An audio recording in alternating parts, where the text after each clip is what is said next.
नमस्कार। आप सभी को स्वागत है मेरे इस चैनल कोर्से में। तो जैसे मैंने 2 दिन पहले कहा था कि मैं कुछ जजमेंट की श्रृंखला जिसके बारे में डिस्कस करूंगा, ऐसे कुछ जजमेंट की श्रृंखला मैं बना रहा हूँ। तो मैंने 2 दिन पहले AK गोपलन केस के बारे में, जो प्रिवेंटिव डिटेंशन के बारे में था, और उसी वीडियो में मैंने कहा था कि मैं अगला जो जजमेंट मैं रिफ़र करूंगा वो DK बासु का कस्टोडियल डेथ के बारे में। अब सभी को ये तो बेसिक जानकारी सभी को है कि जब पुलिस अरेस्ट करती है आपको किसी क्राइम में या संशय में, किसी क्राइम एक्टिविटी के इन्वॉल्वमेंट के संशय में, या आपके इन्वॉल्वमेंट के बाद जब एक क्राइम रजिस्टर्ड होता है, तो जो पुलिस आपको कस्टडी में लेती है, वहाँ से जब तक कि आपको जुडिशियल कस्टडी नहीं मिलती है, यानी कि पुलिस कस्टडी, पुलिस रिमांड में, उसके बाद में जब कोर्ट आपको जुडिशियल कस्टडी ग्रांट करता है, उसके बाद में जुडिशियल रिमांड में जब भेजा जाता है, इस बीच जब तक मुजरिम पुलिस की कस्टडी में है,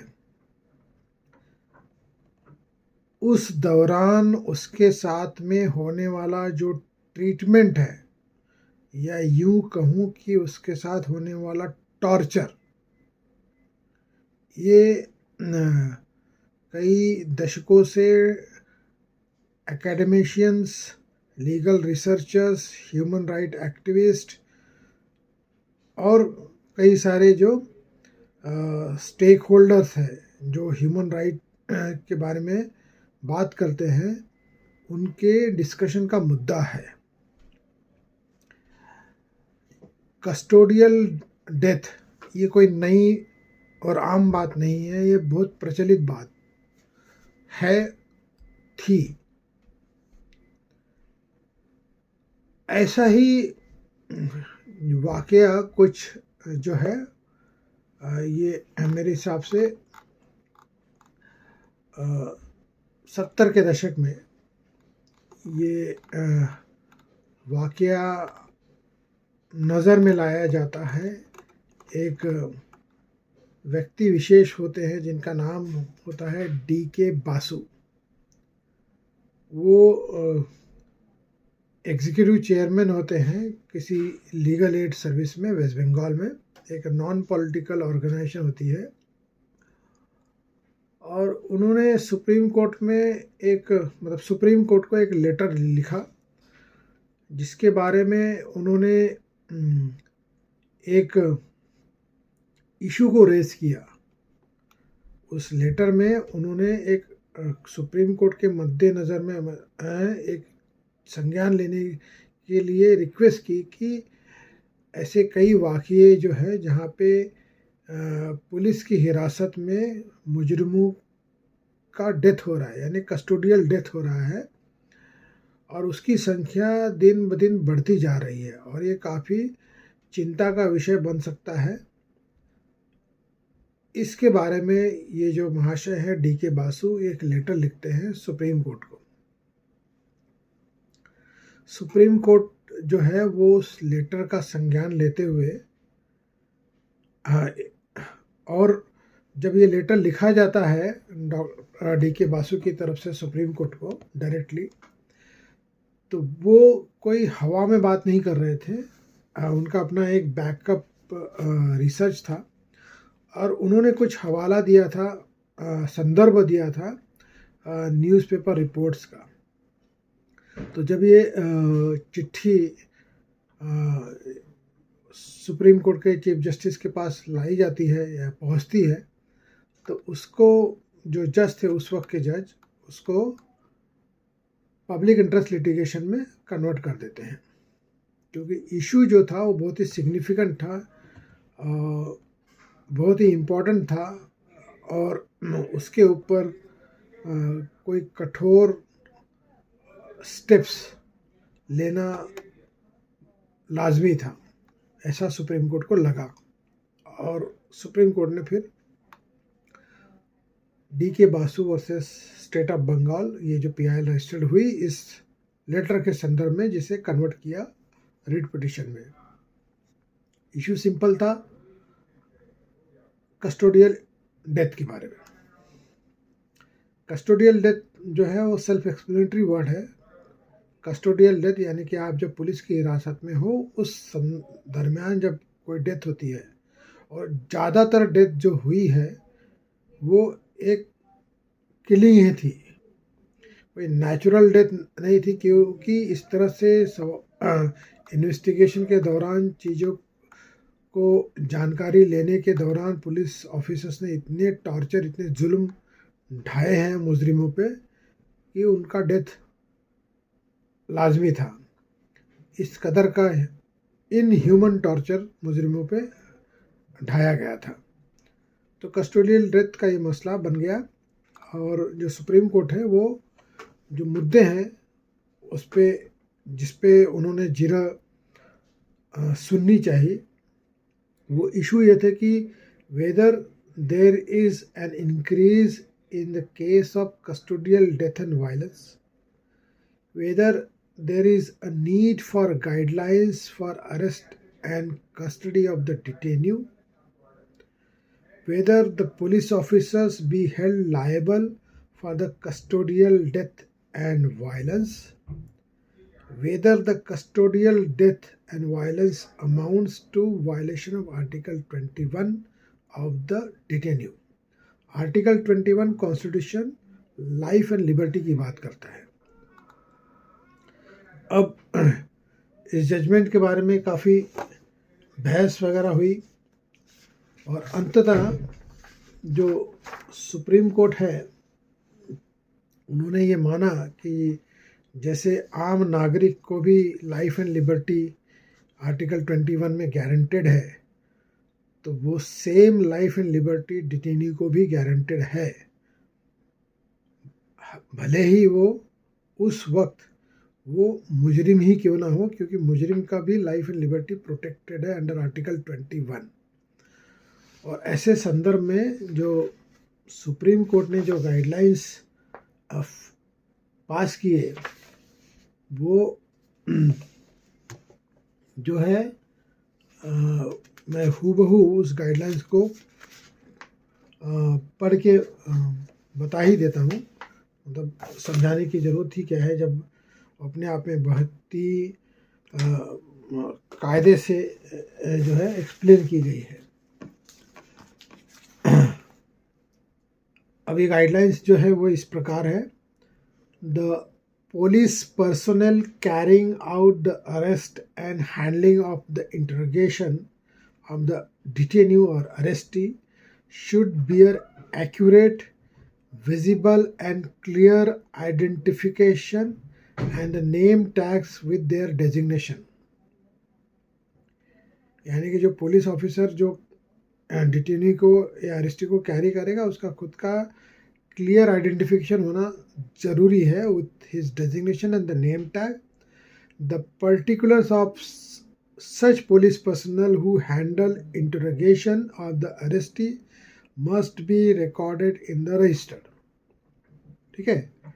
सेकंड जो है, the police officer carrying out the arrest of the arrestee shall prepare a memo of arrest at the time of arrest, and such memo shall be attested by at least one witness who may be either a member of the family of the arrestee or a respectable person of the locality from where the arrest is made. It shall also countersigned by the arrestee and shall contain the time and date of the arrest. यानी कि जब आप arrest memo बना रहे हो arrest होने के बाद में, तो वो अरेस्ट मेमो है वो उस जो अरेस्टी जिसको अरेस्ट किया उसके फैमिली मेम्बर से या कोई लोकल एरिया में उसकी जानकार जिसकी वहाँ पे मतलब सोशल रिस्पेक्ट है, ऐसे आदमी का विटनेस होना चाहिए. और वो जो मेमो है वो काउंटर साइन होना चाहिए अरेस्ट जिसको किया गया है उसके सिग्नेचर के साथ में टाइम और डेट लिखना लाजमी है। A person who has been arrested or detained and is being held in custody in a police station or interrogation, either lockup, shall be entitled to have one friend or relative or other person known to him or having interest in his welfare being informed as soon as practicable that he has been arrested and is being detained at the particular place, unless the attesting witness of the memo of arrest is himself such a friend or a relative of the arrestee। यानी कि जैसे कि आप मुजरिम को arrest करते हो और उसको पुलिस लॉकअप में लाते हो, उसके बारे में इंफॉर्मेशन तुरंत के तुरंत उसके नियरेस्ट फैमिली मेम्बर को दी जानी चाहिए। अगर तो जो अरेस्ट मेमो पे जो अरेस्टी के रिलेटिव का सिग्नेचर है और उसको जानकारी है, तब ये मैंडेटरी नहीं होगा। अदरवाइज इन सिंपल लैंग्वेज ये टोन एंड टेक्सचर में ये कहा गया है क्लियरली कि जैसे ही अरेस्ट होगा और आप किसी की पुलिस कस्टडी लेते हो, आपको तुरंत उसके नियरेस्ट फैमिली रिलेटिव को जानकारी देनी होगी। The time, place of arrest and venue of the custody of an arrestee must be notified by the police where the next friend or relative of the arrestee lives outside the district or through the legal aid organization in the district and the police station of the area concerned telegraphically within period of 8 to 12 hours after the arrest। और अगर arrested के जो relatives वगैरह हैं वो jurisdiction से बाहर रहते हैं, उस एरिया जहाँ पे अरेस्ट किया है वहाँ से बाहर रहते हैं, तो उस मुजरिम के अरेस्ट होने का टाइम, प्लेस और जगह, इस सब का ब्यौरा जो है उनके नियरेस्ट रिलेटिव को 8 से 12 घंटे के अंदर तुरंत के तुरंत या तो डायरेक्टली या किसी लीगल एड ऑर्गेनाइजेशन या डिस्ट्रिक्ट पुलिस स्टेशन के मार्फत उनको संज्ञान देना अनिवार्य है, मतलब मैंडेटरी है।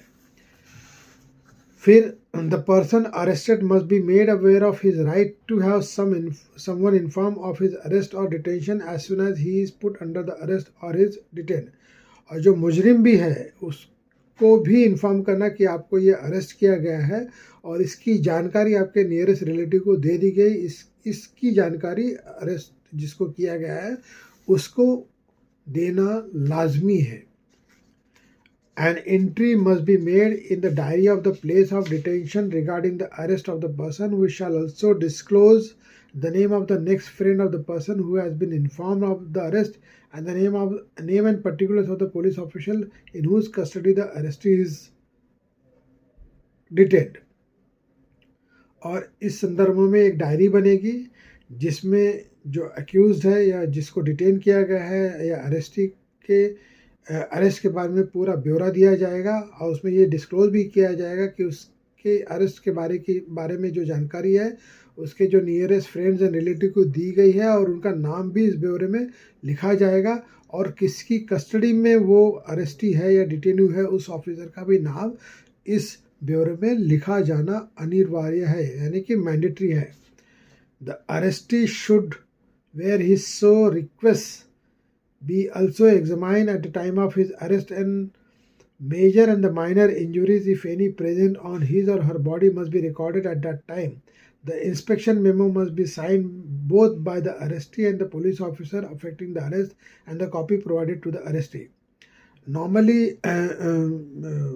जो है एक पॉइंट मैं बताना चाहूँगा कि नॉर्मली अरेस्ट के बाद में पुलिस मेडिकल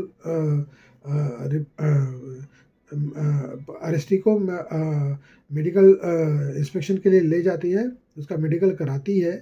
बट बहरहाल गाइडलाइंस के हिसाब से अगर जिसको अरेस्ट किया गया है उसकी बॉडी पे कोई मार्क है, इंजरीज है, चाहे मेजर हो चाहे माइनर हो, उस इंजरीज का मार्क का पूरा ब्यौरा अरेस्ट मेमो में होना चाहिए, इंस्पेक्शन मेमो में होना चाहिए। और ये सब जो मेमो है वो अरेस्ट जिसने किया है उस ऑफिसर ने और अरेस्टी उन दोनों के सिग्नेचर होने चाहिए और इसकी कॉपी जो है वो डिटेन्यू या अरेस्टी को प्रोवाइड करनी चाहिए। नेक्स्ट गाइडलाइन जो है, the arrestee should be subjected to the medical examination. जो मैंने कहा है कि नॉर्मली मेडिकल एग्जामिनेशन मैंडेटरी कर गया है, तो मेडिकल एग्जामिनेशन होना चाहिए अरेस्टी का, डिटेन्यू का, ये मैंडेट रख दिया गया है। और copies of all the documents including the memo of the arrest referred to the above should be sent to the magistrate for his record। जो तालुका मैजिस्ट्रेट होते हैं उनके रिकॉर्ड्स के लिए ये सारे जो है अरेस्ट मेमो, इंस्पेक्शन मेमो वो भेज देने चाहिए। The arrested accused arrestee may be permitted to meet his lawyer during the interrogation though not throughout the interrogation। ये बहुत इम्पॉर्टेंट है। लीगल रिप्रेजेंटेशन का राइट बनता है एक्यूज को भी, और उसकी पूछताछ के दौरान उसको कानूनी रिप्रेजेंटेशन मिलने का पूरा हक है, और ऐसे में उससे वो हक दिया गया है कि वो अपने वकील से बातचीत कर सके, मिल सके। लेकिन इसमें एक केवियट है कि पूरे इंटरोगेशन के दौरान वकील का रहना लाजमी नहीं है। वो उसे एक वकील या वो जो अरेस्टेड एक्यूज है वो इन्फोर्स नहीं कर सकता कि नहीं, मेरे पूरे इन्वेस्टिगेशन के दौरान इस वकील का होना ज़रूरी है। आप उनकी सलाह मशवरा ले सकते हो, लेकिन पूरे इंटरोगेशन के दौरान वकील का रहना नियमों के अनुसार ज़रूरी नहीं है, और पुलिस अलाउ भी नहीं करती। The police control room should be provided at all district and state headquarters where the information regarding the arrest and the place of custody of the arrestee shall be communicated by the officer causing the arrest within 12 hours of effecting the arrest, and the police control room should be displayed on conspicuous notice board। अब ये police control room का establishment और arrest के बारे में जानकारी एक particular notice board में रखनी चाहिए। ये भी मैंडेट का गाइडलाइंस का एक मैंडेट है।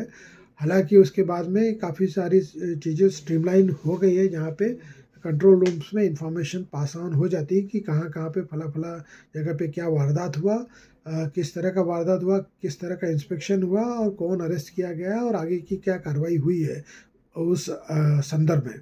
तो अब ये जानकारी पूरी तरह से पाई जाती है और दी भी जाती है।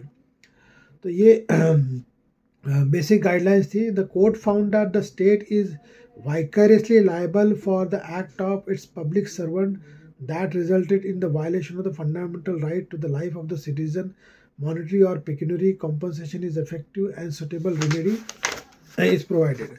और अगर ये पाया जाए कि इस कस्टोडियल इंट्रोगेशन के दौरान कोई ऐसी घटना होती है या इस तरह का टॉर्चर इम्प्लीकेट किया जाता है एक्यूज़ के ऊपर, जिससे कि ये काफ़ी जांच पड़ताल के बाद अगर ये उभर के आए कि ये कस्टोडियल डेथ जो है ये ऑफिशियल जो है इन्वॉल्व है, उनके निग्लिजेंस का एक निग्लिजेंस की वजह से हुआ है, तो उसका जो भी कॉम्पनसेशन है वो स्टेट गवर्नमेंट को बियर करना पड़ेगा। और जो भी रिस्पॉन्सिबल ऑफिसर्स होंगे उनके बारे में जो भी कानूनन कार्रवाई होनी चाहिए वो होती है या उसको करनी पड़ेगी। तो इससे एक चेक्स एंड बैलेंस रखा गया है। कंसर्न ऑफिसर उसकी रिस्पॉन्सिबिलिटी हो गई है जब वो किसी को कस्टडी में लेता है।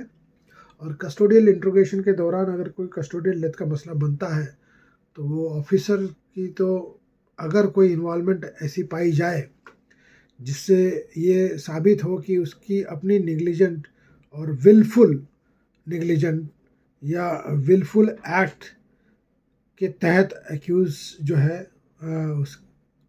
उसका मतलब अंत हुआ या उसकी मृत्यु हुई, तो वो हत्या के मामले में अपराधी पाया जाएगा या दोषित करार किया जाएगा। तो मैंने सोचा कि ये जो वीडियो है वो डी.के. बासु के जजमेंट से मैं आगे बढ़ाऊं। जब मैंने पहले प्रिवेंटिव डिटेंशन का मसला जो है उसको लेकर वीडियो बनाया, तो मुझे ऐसा लगा कि दूसरा वीडियो जो है वो कस्टोडियल इंट्रोगेशन के ऊपर होना चाहिए। फ़िलहाल आज के लिए इतना ही। कल से मैं और भी जो जजमेंट्स हैं, जो जजमेंट की श्रृंखला है, उसको नियमित रूप से आपके सामने लाते रहूँगा। फ़िलहाल यहीं पे रुकता हूँ, फिर मिलेंगे कल। Thank you, have a nice day and enjoy.